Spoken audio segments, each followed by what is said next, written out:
story earlier today. That warms my heart.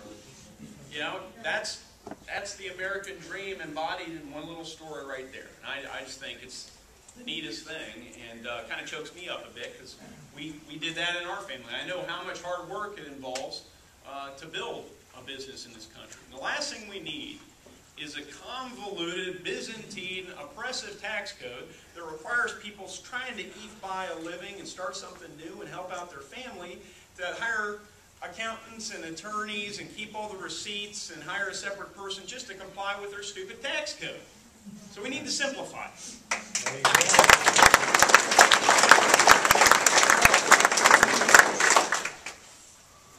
Tax simplification for so many people is even more important than tax rates. When you think about it, many of us would be willing even to pay a little bit more. Now, I'm not advocating this, but if you pay a few $100s to H&R Block every year, so many people do, to get their taxes done, I'd rather stay at home, spend a little time with my family. Okay, how about I only pay $250 more, call it a difference, and you give me a tax code that I can fill out on a postcard. How's that work? Yeah. There are a few ways we get there. Now, I'm only one of 435 members. Should we get elected? I think we're on track to do that with your help. One of the things that's being done is the fair tax, a variant of the national consumption tax. You know, it certainly has the benefit of simplifying the tax code. You would get rid of about every other tax if you did this. Now, this will be one of the issues that Barron Hill will try and take out of context here in the campaign, because I've made statements about this publicly. Things have been videotaped, and he will try and distort this and indicate that somehow I support increasing taxes net on the American people. I certainly don't. I support lower taxes, and it starts with lower spending.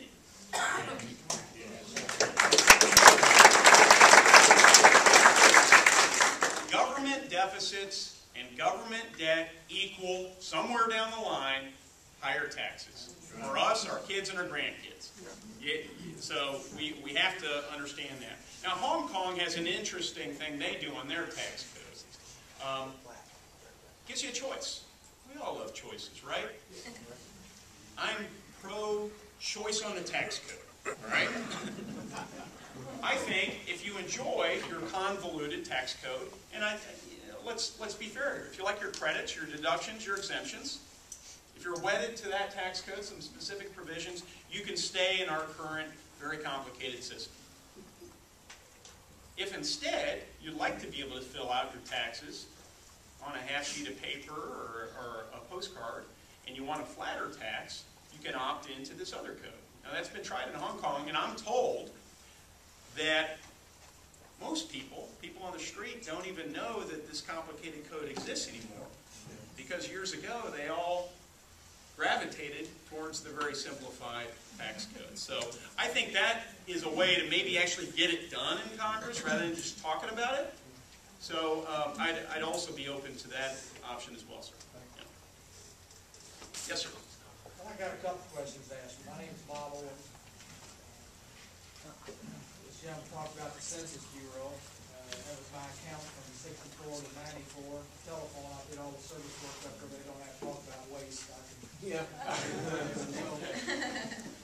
It's a support group talking about waste here. I mean, one thing about Social Security that you hinged on, I don't want to see the telephone company put in more money. Well, they can't anyway, because they're regulated by the Public Service Commission. They can't raise phone rates until they go through the Public Service Commission, like electric companies can for your electric rates. So let's talk about Texas. They can raise the gas pumps anytime they want to on a 3-day holiday weekend, right? And they do. It's like robbing a bank. There's nothing the federal ever does anything about it. But let me just say this: do not have contributions from the employer put any more in. But what if we take, and a buddy of mine, Jay, works at the Social Security office, and he said the cap's about $110,000. If I were a phone company making $50, and they take 7% of my salary out to support this socialist program, why don't they take 7% out of Oprah Winfrey's salary.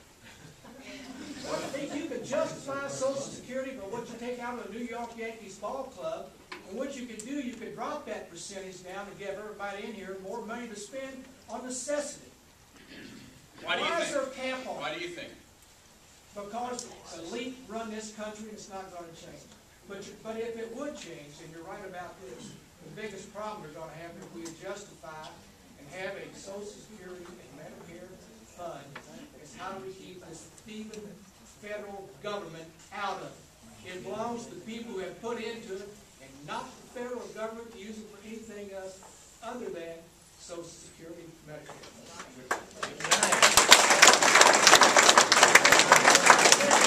Because you're in the military. North Korea, a threat? Of course it's a threat. Yeah. That's my point. Iran? Indeed. Now, kids get killed, you know, in Afghanistan, wherever, overseas. And here's my point. We helped save China during the Japan conference, right? We helped China, or remember John Wayne movie when they sent the airplanes up? They helped save China. So John Wayne said. So here's what I'm saying is, You got me on John due Wayne. to NAFTA and Reagan putting that in, the swishing sound that went overseas, right? Thank you. Doesn't China know where North Korea is? They helped China. They helped North Korea and Vietnam. North Vietnam kill Americans in 2 wars.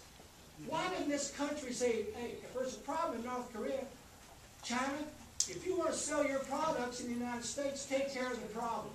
That's right. We're going to pass these around, by the way. There are a lot of cookies that aren't going to get eaten.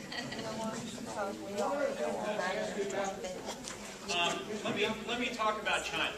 Let me just say one thing that you talked about both of them. If you were in the military, and you were in the division that you might know this,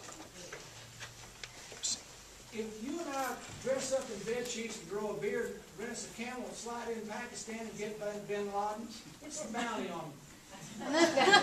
What's the bounty on them? It's multi-million-dollar bounty, dead or alive.